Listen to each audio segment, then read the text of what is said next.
योऽन्तः प्रविश्य मम वाचमिमां प्रसुप्तां सञ्जीवयत्यखिलशक्तिधरः स्वधाम्नां अन्यांश्च हस्तचरण श्रवणत्वगादीन् प्राणान्नमो भगवते पुरुषाय तुभ्यं। श्रीवीरराघवदयार्द्रकृपावतारम् श्रीजानकीश पदपद्मपरागभृङ्गम् श्रीश्रीधरार्य चरणाम्बुजलग्नमौलिं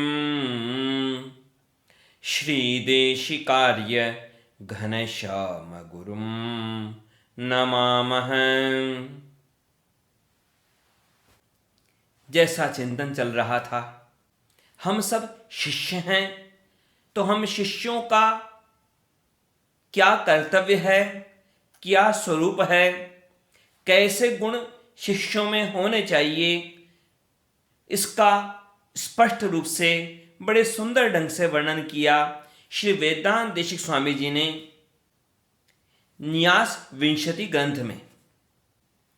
सद्बुद्धि साधु सेवी समुचित चैतस तत्वबोधाभिलाषी शुश्रूषुस् त्यक्तमानः पणिपतनपरः प्रश्नकाल प्रतीक्षः शांतो दान्तो न सूयुस् शरणमुपगतः शास्त्र विश्वासशाली शिष्यः प्राप्तः परीक्षां कृतविद अभिमतं तत्वतः शिक्षणीयः। तो पहला गुण जो उन्होंने अनिवार्य रूप से कहा कि शिष्य कैसा हो, सद्बुद्धि, जिसकी बुद्धि सही हो, जिसकी बुद्धि सात्विक हो। क्योंकि सात्विक बुद्धि नहीं होगी यदि रजोगुण में, तमोगुण में ईर्ष्या, द्वेष, छल, कपट इनसे भरी हुई बुद्धि होगी, तो चिंतन भगवान का कहाँ होगा, कर्तव्य का चिंतन कहाँ होगा। फिर तो संसार के ही प्रपंच दिमाग में घूमेंगे। पिछली बार भी चिंतन किया था सद्बुद्धि के बारे में, और आज एक विशेष अवसर और भी है। आज गीता जयंती भी है। गीता जयंती आज ही के दिन भगवान श्री कृष्ण ने अर्जुन को उपदेश दिया था। स्वयं अपने श्रीमुख से श्रीमद् भगवद गीता का यह अवसर भी प्राप्त है हमें। तो श्रीमद् भगवद गीता का आश्रय लेकर के ही इस विषय पर आगे बढ़ने का प्रयास करेंगे। पहली बात, भगवान ने अर्जुन को उपदेश दिया श्रीमद् भगवद गीता का। और कहां दिया उपदेश? युद्ध के मैदान में। युद्ध की तैयारी है, दोनों तरफ की सेना खड़ी है, बस युद्ध आरंभ होने जा रहा है, और उसी समय में भगवान ने यहां उपदेश किया युद्ध के मैदान में। भगवान को कोई दूसरा अवसर नहीं मिला क्या उपदेश देने के लिए? लेकिन बड़ी गहरी बात है। भगवान श्री कृष्ण और अर्जुन दोनों पता नहीं कितनी बार आपस में मिले हैं, महीनों महीनों तक साथ रहे हैं, लेकिन अनेकों चर्चाएं होने पर भी भगवान श्री कृष्ण ने अर्जुन को उपदेश नहीं दिया पहले। अब कोई भगवान छिपा रहे हों अर्जुन से, ऐसी बात भी नहीं थी। अब कितने कितने संबंध है भगवान के अर्जुन के साथ में, यह भी तो देखिए। भगवान श्री कृष्ण और अर्जुन दोनों भाई भी लगते हैं। अर्जुन की माता जो कुंती है वह भगवान श्री कृष्ण की बुआ है। तो दोनों ममेरे फुफेरे भाई भी लगते हैं, दोनों परम मित्र भी हैं, और तो और दोनों का एक संबंध और भी है। भगवान श्री कृष्ण की बहन जो है सुभद्रा, उनका विवाह हुआ अर्जुन के साथ। तो जीजा और साले का संबंध भी है भगवान का और अर्जुन का। कितने सारे संबंध हैं, लेकिन तब तक भगवान ने उपदेश नहीं दिया जब तक अर्जुन पूरी तरह से भगवान का शरणागत नहीं बना। जब उसने अर्जुन ने स्पष्ट कहा, शिष्यस्ते हम शाधि माम त्वाम प्रपन्नम, भगवान मैं आपका शिष्य, आप मेरा अनुशासन कीजिए। शिष्य शब्द का मतलब ही यही होता है कि जो अपने गुरु के अनुशासन में रहे। जब तक अर्जुन की बुद्धि स्थिर नहीं हुई तब तक भगवान ने उपदेश नहीं दिया। तो अपना विवेक स्पष्ट होना चाहिए। अवसर अनेक बार प्राप्त हो सकते हैं भगवान की कृपा से, लेकिन उस अवसर का प्रयोग हम किसमें करते हैं।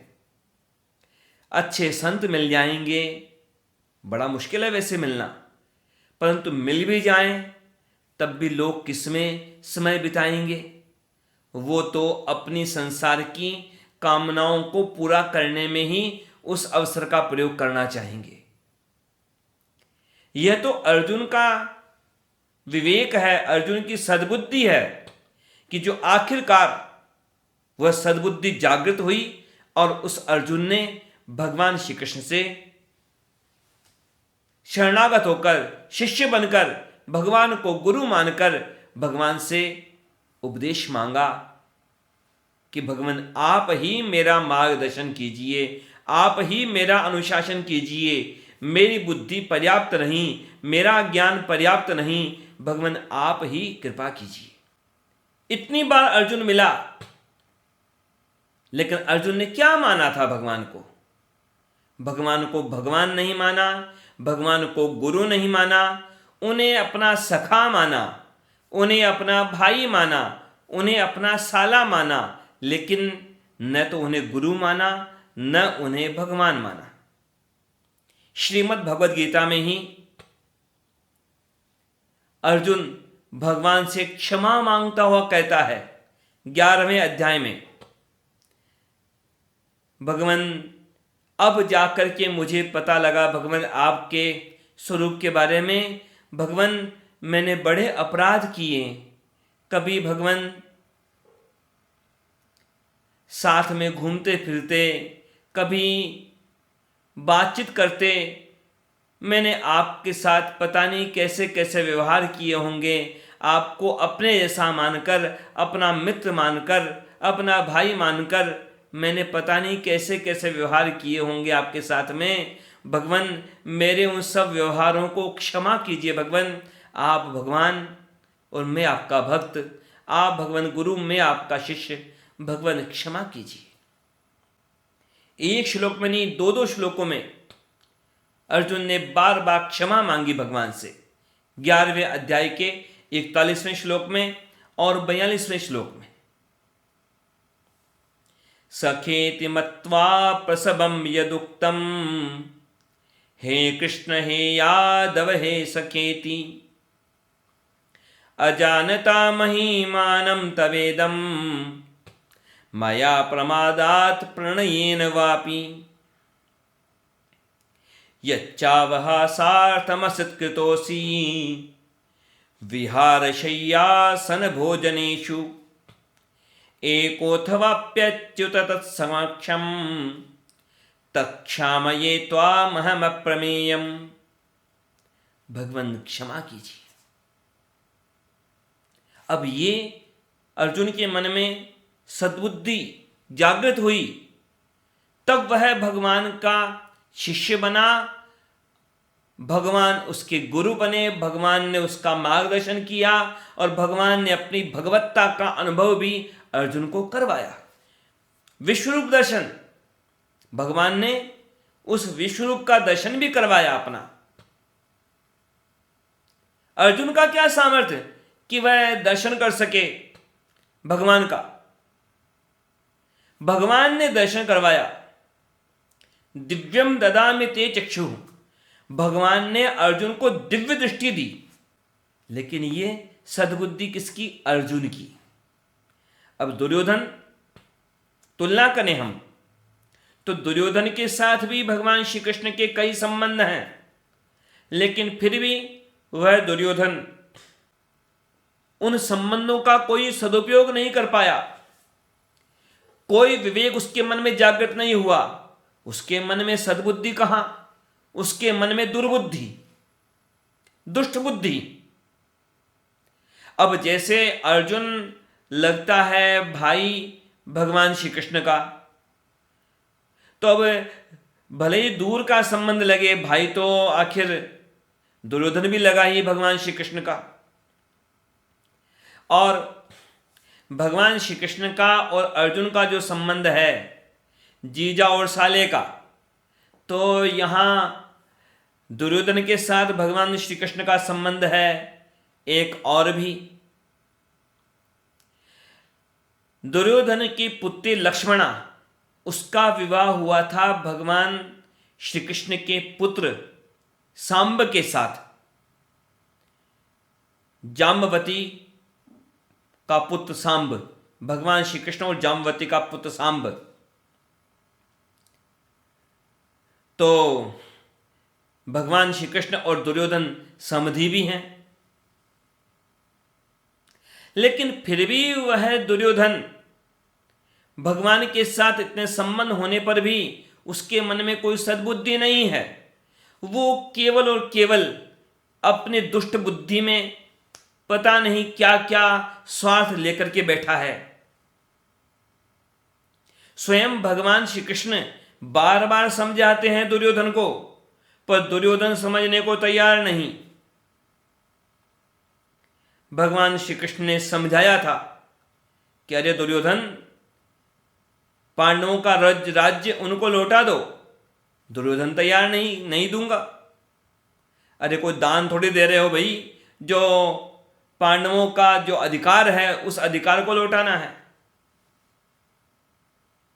भगवान श्री कृष्ण ने और समझाया कि चलो केवल 5 गांव दे दो, पांडवों को पूरा राज्य मत दो जितना उनके हिस्से का है, केवल 5 शहर दे दो, 5 केवल 5 गांव।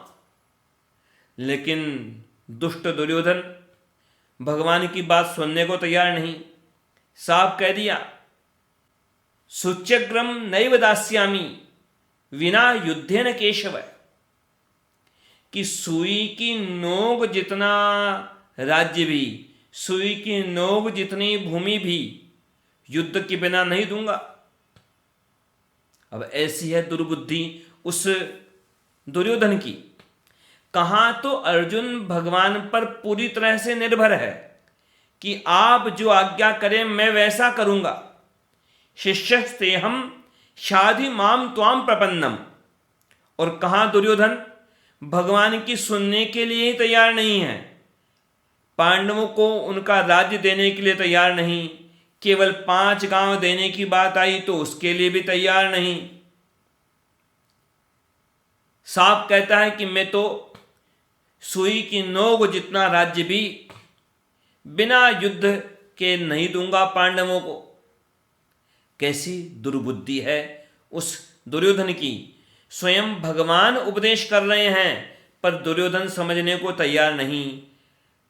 तो यह स्पष्ट बात है, जब खुद की बुद्धि सुबुद्धि नहीं, जब खुद की बुद्धि दुर्बुद्धि हो तो स्वयं भगवान भी उपदेश देवें तो वह उपदेश काम नहीं आता। बंजर भूमि हो तो उस बंजर भूमि में कितना भी बीज डाला जाए, कितना भी पानी डाला जाए, वहां पर कोई पौधा उगने वाला नहीं, वहां कोई पेड़ लगने वाला नहीं। दुर्योधन तैयार नहीं। क्यों? क्योंकि उसकी बुद्धि सुबुद्धि नहीं है।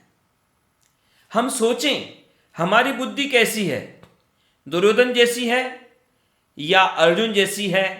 चिंतन करें हम बार बार। हम समझने के लिए तैयार हैं कि नहीं हैं कि हम छल कपट में उलझे हैं, कि कहीं हम अपनी संसार की लालसाओं में उलझे हैं, कहीं दुर्योधन की तरह तो हम अटके हुए नहीं हैं, कि कहीं हम अर्जुन की तरह कुछ सोच विचार करके अपने कर्तव्य का चिंतन करते हैं क्या? प्रसंग जरूर सुना होगा आप लोगों ने। महाभारत के युद्ध के आरंभ होने से पहले भगवान की सहायता लेने के लिए अर्जुन भी गया था भगवान श्री कृष्ण के पास द्वारकापुरी, और दुर्योधन भी गया था भगवान श्री कृष्ण के पास। दुष्टों की बात बड़ी विचित्र होती है। दुष्ट दुर्योधन या तो इतनी दुष्टता दिखा रहा था, भगवान श्री कृष्ण आए थे दूत बनकर, समझाने आए थे वहां दुर्योधन के पास, तब तो वह दुष्ट दुर्योधन भगवान को भी चेतावनी दे रहा है कि नहीं, मैं तो कुछ नहीं दूंगा, सुई के नोक जितना भी नहीं दूंगा। और इतना दुष्ट वह दुर्योधन भगवान को बांध करके कारागार में डालना चाहता है। भगवान को बांधने का प्रयास किया था, बंधन में डालने का प्रयास किया था दुष्ट दुर्योधन ने।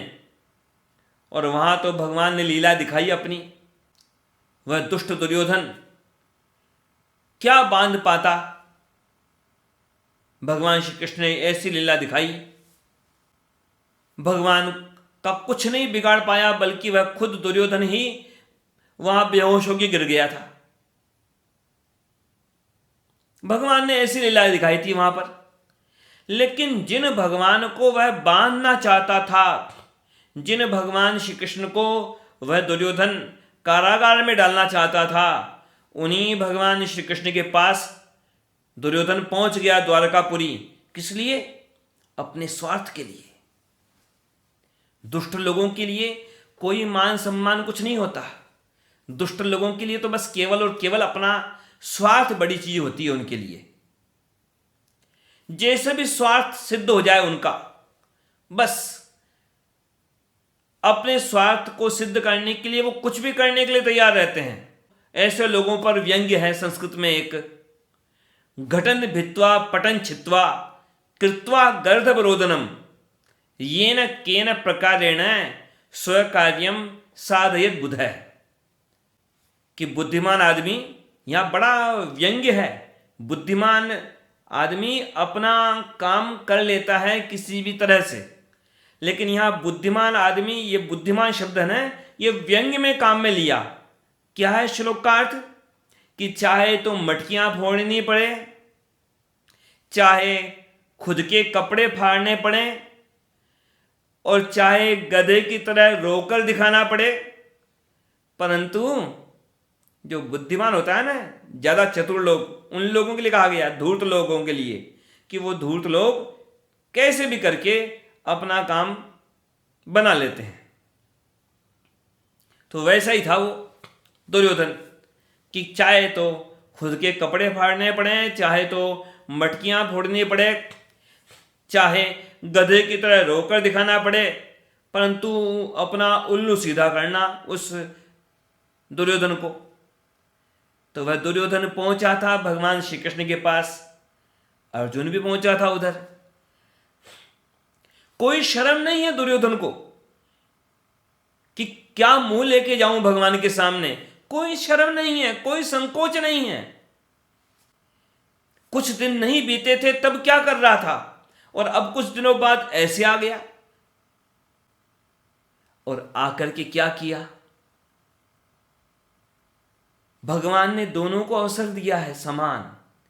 दुर्योधन को भी अवसर दिया, अर्जुन को भी अवसर दिया। परिस्थिति ऐसी थी कि दुर्योधन को चिंता थी कि कहीं अर्जुन पहले आके न मांग ले, कोई और सहायता न मांग ले, मैं पहले ही जो कुछ चाहूँ वो सब कुछ ले सकूँ। तो वह दुर्योधन पहुँच गया भगवान श्री कृष्ण के महल में। भगवान श्री कृष्ण उस समय तक उठे नहीं थे। उठे तो क्या नहीं थे, भगवान लीला कर रहे थे। नहीं तो जहाँ दुर्योधन उठ करके नहा धो करके जो दुर्योधन पहुंचा भगवान श्री कृष्ण के पास, और भगवान श्री कृष्ण क्या उससे पहले नहीं उठते थे क्या? वो तो भगवान की लीला थी। नहीं तो श्रीमद् भागवत में ही प्रसंग आते हैं कि भगवान तो हमेशा हमेशा ब्रह्म मुहूर्त में उठते हैं। भगवान श्री कृष्ण संध्या वंदन करते हैं। भगवान तो केवल लीला कर रहे हैं यहाँ जानबूझ करके अर्जुन और दुर्योधन के लिए। दुर्योधन आया, पता लगा कि भगवान तो अभी विश्राम कर रहे हैं, तो अब सब्र नहीं है, बिल्कुल भी धैर्य नहीं है। तो दुर्योधन भगवान के कक्ष में पहुंच गया, लेकिन बैठा कहाँ? अब बड़ा अहंकार खुद का कि मैं बड़ा राजा। अब अहंकार का क्या हिसाब कि वह छोटी मोटी जगह तो स्वीकार करता नहीं। तो एक ऐसा आसन कि भगवान के उस पलंग पर उसमें सिरहाने की तरफ बैठ गया। अर्जुन आया बाद में, अर्जुन भी पहुंचा वहां। अब अर्जुन आके बैठा, कहाँ बैठा? भगवान के श्री चरणों के पास में। भगवान उठे। अब कोई उठता है तो सामने कौन दिखता है? पहले सिर के पास बैठा हुआ दिखता है या पैरों के पास बैठा हुआ दिखता है? पैरों की तरफ नजर पहले जाती है कोई उठता है तो सीधी दृष्टि भगवान की पहले पड़ी अर्जुन पर। भगवान ने अर्जुन से पूछ लिया, अरे अर्जुन कब आए?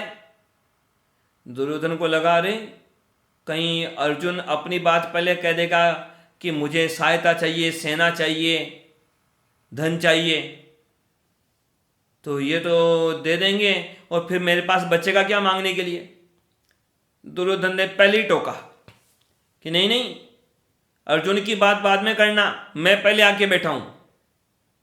यह है मंगतों की भाषा, ये मंगतों की भाषा, ये भक्त की भाषा नहीं।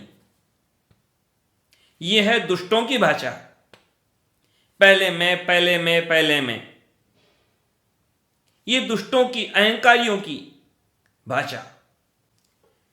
भगवान श्री कृष्ण ने कह दिया मुस्कुराते हुए कि दुर्योधन भले ही तुम पहले आए होंगे, लेकिन मुझे तो पहले अर्जुन ही दिखाई दिया, तो मैं तो पहले अर्जुन से बात करूंगा।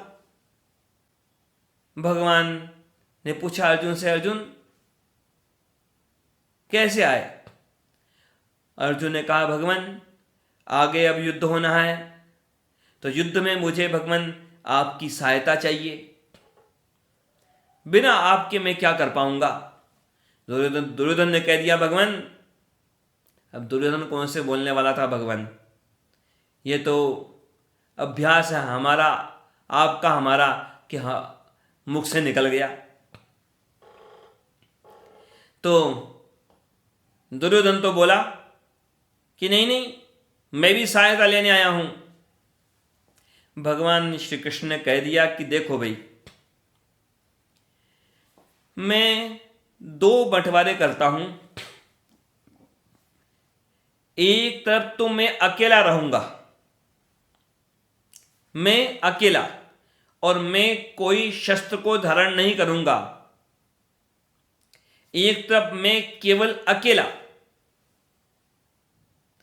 और दूसरी तरफ जो मेरी जो नारायणी सेना है, वह सेना शस्त्र अस्त्र से सहित युद्ध करने के लिए तैयार। तो अब ये दो भाग किए हैं मैंने अपनी सहायता के।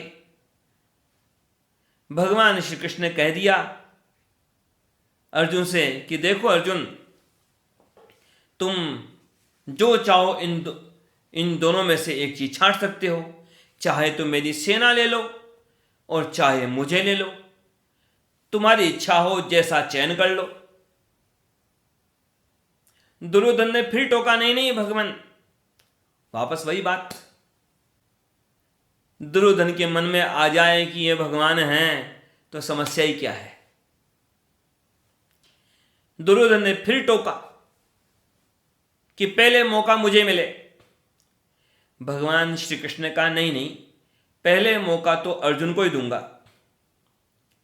और दुर्योधन तो घबरा रहा है, ये अर्जुन सेना मांग लेगा तो फिर मैं इस अकेले कन्हैया का क्या करूंगा, ये कन्हैया किस काम का, और वो भी लड़ाई भी नहीं करेगा, शस्त्र भी नहीं लेगा हाथ में, तो किस काम का। यह है दुर्बुद्धि, जो जोड़ बाकी गुणा भाग लगाती है दुर्बुद्धि, लेकिन भगवान को भूल जाती है। सारे जोड़ बाकी बेकार हैं। यदि आपके जोड़ बाकी में भगवान शामिल नहीं हैं तो सारे जोड़ बाकी बेकार हैं। सारी संपत्ति, सारी दुनिया की संपत्ति व्यर्थ है, बड़े से बड़ा अधिकार व्यर्थ है, लंबी से लंबी उम्र व्यर्थ है, अच्छे से अच्छा स्वास्थ्य व्यर्थ है, यदि आपके जोड़ बाकी में भगवान शामिल नहीं हो तो। अर्जुन ने क्या कहा भगवान से, भगवान मुझे सेना से मतलब नहीं, मैं तो भगवान केवल और केवल आपको चाहता हूं, बस आप मेरे हिस्से में रहिए। भगवान ने फिर कहा, अर्जुन सुन लो, समझ लो, पहले सोच लो, मैं केवल अकेला रहूंगा, सेना नहीं, और फिर मैं युद्ध करने के लिए शस्त्र लेके भी नहीं आऊंगा, मैं लड़ाई नहीं करूंगा, मैं बिना हथियार के ही बस जहां कहोगे वहां खड़ा हो जाऊंगा, जहां कहोगे वैसा चलूंगा, लेकिन मैं अकेला करूंगा कुछ नहीं, बिना हथियार के रहूंगा, बिना हथियार वाला जो काम कहोगे वो कर लूंगा। दुर्योधन ने तो कह दिया तत्काल कि ठीक है, ये अर्जुन की बात सही है। अर्जुन ने कहा, भगवान मैं तो केवल और केवल आपको चाहता हूं, आप मिल गए सब मिल गया, आप नहीं मिले तो सब कुछ मिला हुआ भी बेकार है। आपके बिना मुझे कुछ नहीं चाहिए, आपके बिना आपकी सारी सेना, सारी संपत्ति, वो मुझे नहीं चाहिए। भगवान आप मिल गए सब मिल गया। यह है सुबुद्धि। उधर दुर्योधन तो खुश होकर चला गया कि मुझे सेना मिल गई, यादवी सेना मिल गई, नारायणी सेना मिल गई, एक से एक बढ़ करके जिसमें बड़े बड़े वीर हैं, बलवान हैं, वो मिल गए। मैं तो युद्ध जीतूंगा। अर्जुन कैसा बेवकूफ।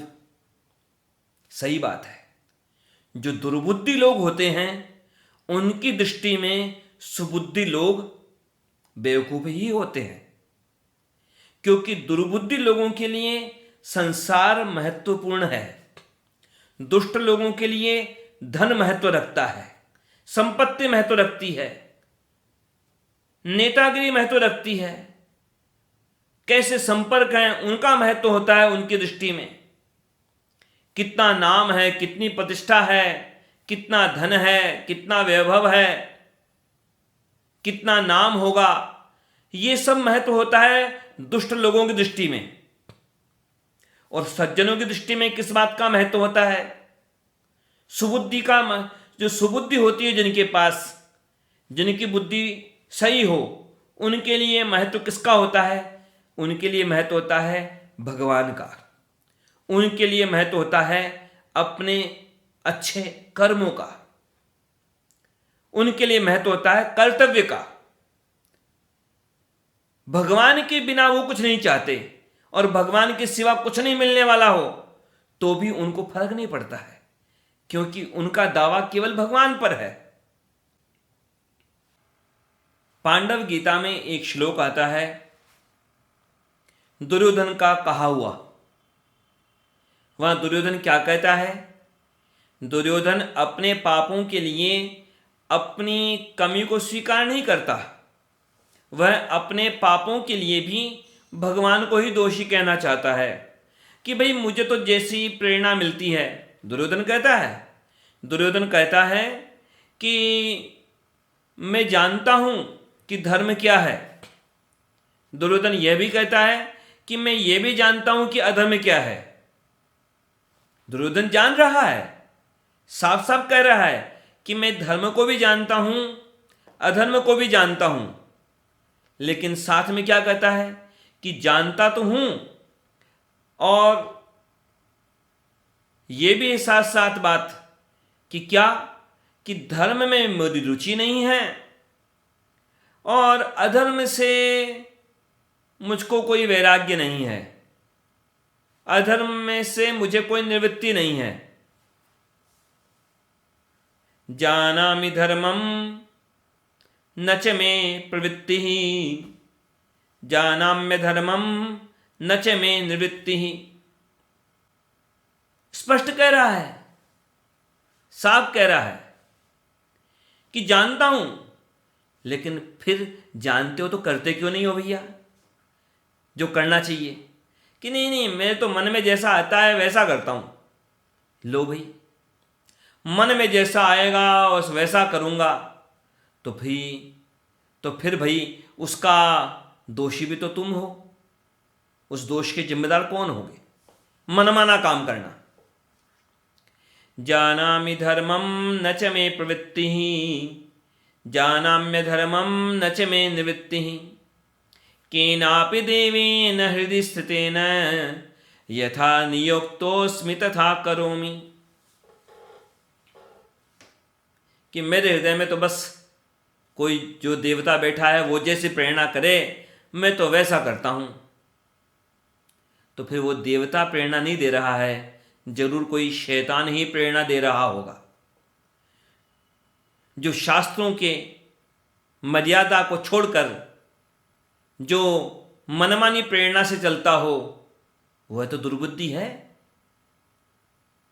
आवश्यकता इस बात की है कि हमारे मन में सुबुद्धि हो, अर्जुन के समान सुबुद्धि हो, दुर्योधन के समान दुर्बुद्धि ना हो हमारा मन। बड़ी विचित्र स्थिति होती है दुनिया में। एक प्रसंग आता है और एक बार गुरु द्रोणाचार्य जी ने परीक्षा ली, युधिष्ठिर की परीक्षा ली और दुर्योधन की परीक्षा ली।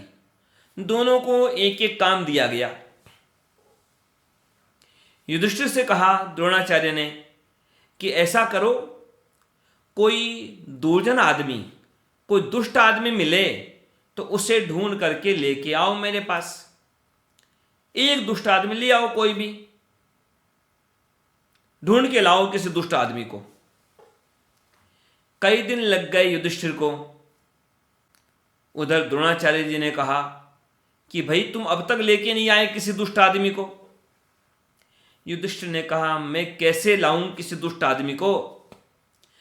जिस किसी को देखा सब में कुछ न कुछ तो मुझे गुण दिखाई दिए, तो मैं किसे कहूं कि कौन दुष्ट है?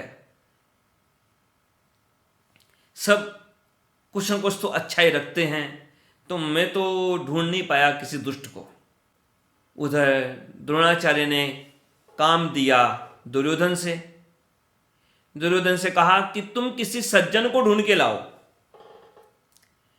अब दुर्योधन को भी कई दिन बीत गए। रोज पूछते थे कि कोई मिला, कोई मिला। द्रोणाचार्य पूछते थे कोई तुम्हें सज्जन मिला? अब दुर्योधन ने कई दिन बाद में कह दिया कि बहुत ढूंढ लिया पर मुझे तो कोई सज्जन मिला ही नहीं। सज्जन नहीं मिला, एक भी नहीं मिला। कि नहीं नहीं, सब ऐसे ही हैं, सब में कमियां ही कमियां हैं, सब में दोष ही दोष हैं, सज्जन तो मुझे कोई मिला ही नहीं। अब यही अंतर है युधिष्ठिर की दृष्टि और दुर्योधन की दृष्टि। युधिष्ठिर सब में गुण ढूंढता है, युधिष्ठिर सब में अच्छा ही देखता है, और दुष्ट दुर्योधन सब में कमियां ही कमियां ढूंढ रहा है, सब में कमियां। और कमियां ढूंढ के क्या करता है?